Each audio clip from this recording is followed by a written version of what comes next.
Blackwood Manor loomed. It sat upon a lonely, windswept hill. Ivy, like dark green veins, clung to its ancient stones. Locals whispered tales of sorrow, tales of spectral figures. They said the very air around Blackwood was heavy with unspoken grief. For generations it had been a place of unease, a place best avoided when the sun dipped low. Its silhouette against the bruised twilight sky was a constant, chilling reminder. Then a change came. Kind hearts decided to repurpose the gloom. Blackwood Manor became a pet sanctuary, a place of hope, they called it, for lost dogs and stray cats, for birds with broken wings, and for rabbits abandoned by the roadside. The old iron gates, once rusted shut, creaked open. They welcomed new life, yet the shadows within the manor did not simply vanish. They lingered deep and patient in every corner. The new inhabitants, the animals, felt it first, a persistent chill. It was a cold that had nothing to do with the weather. It settled in rooms even when the sun shone brightly outside. Doors would sometimes close with a soft click, as if an unseen hand had pushed them. Food bowls, carefully filled, might be found slightly askew. The humans, busy with their noble work, often missed these subtle signs. They dismissed them as drafts or clumsiness, but the animals knew. They knew the silence of Blackwood was different. It was not a peaceful silence, it was a watchful silence, a silence that held its breath. Their ears would twitch at sounds humans could not perceive. Their noses would catch scents that had no earthly source, a faint, lingering smell of old lavender and damp earth. The sanctuary was meant to be safe, yet an undercurrent of fear began to ripple through its furry, feathered residents. Bartholomew was an owl. He was old, his feathers like spun moonlight. His eyes were amber pools of ancient wisdom. He had seen many seasons pass from his perch. He observed all within Blackwood. He rarely hooted, preferring to watch. He noted the way shadows danced when no one moved. He felt the cold spots shift from room to room. Bartholomew was not easily frightened, but he was certainly intrigued by the house's secrets. Jasper was a tabby cat. He was a bundle of nerves. His tail twitched constantly. His green eyes were wide, always darting. Jasper saw things, fleeting shapes in the periphery, whispers of movement in the dark hallways. He would hiss at empty spaces. He would arch his back at unseen presences. The other animals often thought Jasper was just being skittish. His fear, however, was a genuine response to the manor's unsettling aura. He tried to warn them with frantic meows. Major was a bulldog. His brachycephalic face was a mask of brave determination. His stocky body exuded an air of protection.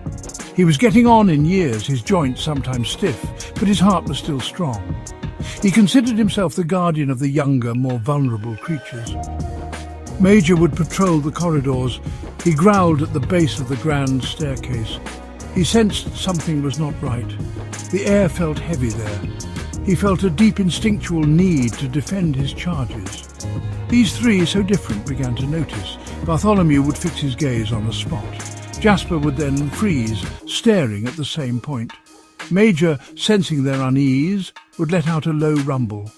A silent communication passed between them, a shared understanding that Blackwood was more than just old bricks and mortar. It held something else, something unseen, something that watched them all. Their instincts were screaming a warning, a primal alert that prickled their fur and feathers. Perfect.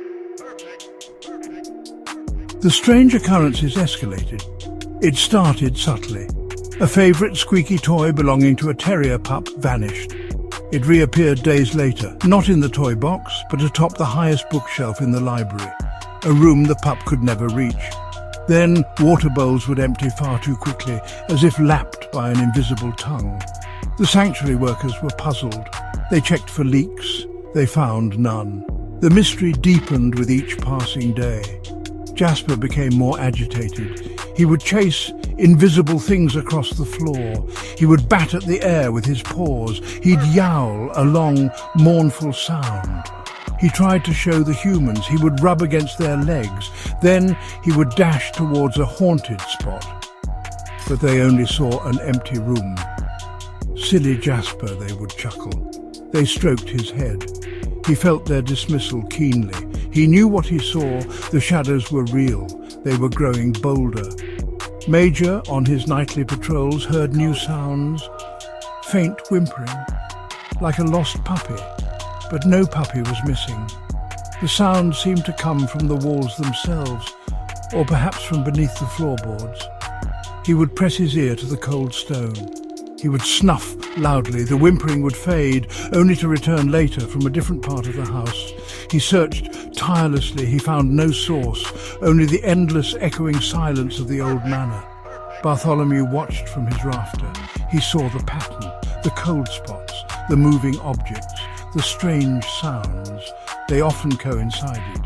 He noticed a faint shimmer in the air. Just before something peculiar happened. It was like heat haze, but it felt icy cold. He observed Jasper's frantic dashes. He saw the worry in Major's eyes. The owl knew this was no ordinary haunting. This was something tied deeply to the very fabric of Blackwood Manor, something that was trying to communicate. One night, a storm broke. Thunder rattled the ancient windows. Lightning flashed, illuminating the sanctuary in stark, brief flashes. Then the power failed. Darkness engulfed Blackwood. Absolute, terrifying darkness. The animals cried out. Dogs barked. Cats yowled. Birds fluttered in their cages. Panic rippled through the terrified creatures. The familiar scent of fear was thick in the air. This was the moment the presence had been waiting for. Its energy swelled. In the main hall, a figure began to coalesce. It shimmered. It was translucent, a tall, thin form, not menacing, but profoundly sad. It wore the simple clothes of a bygone era, a former caretaker of Blackwood from a time long past. The animals fell silent. Their fear was replaced by a strange sense of awe. The spectral figure drifted slowly, its ethereal feet not quite touching the floor. It looked at the animals with an expression of deep longing. The ghost did not speak with words. It spoke with feelings. Waves of loneliness washed over the animals, a profound sorrow for pets loved and lost. The caretaker had adored the creatures in his charge. He had passed away suddenly. His spirit had remained. Tethered by his unfinished duty, by his love for the animals, the strange occurrences were not meant to scare. They were clumsy attempts to interact, to help, to feel close to them once more. Jasper, the nervous cat, was the first to understand. He approached the figure. He rubbed against its spectral leg. Major let out a soft whine. He lay down, his head on his paws. Bartholomew hooted gently, a sound of acknowledgement. The ghost reached out a shimmering hand. It could not touch them, but it felt their acceptance. A faint, peaceful smile touched its lips. The oppressive chill in Blackwood Manor lifted. The haunting was over. The spectral shepherd had found his peace among the new generation of furry chargers.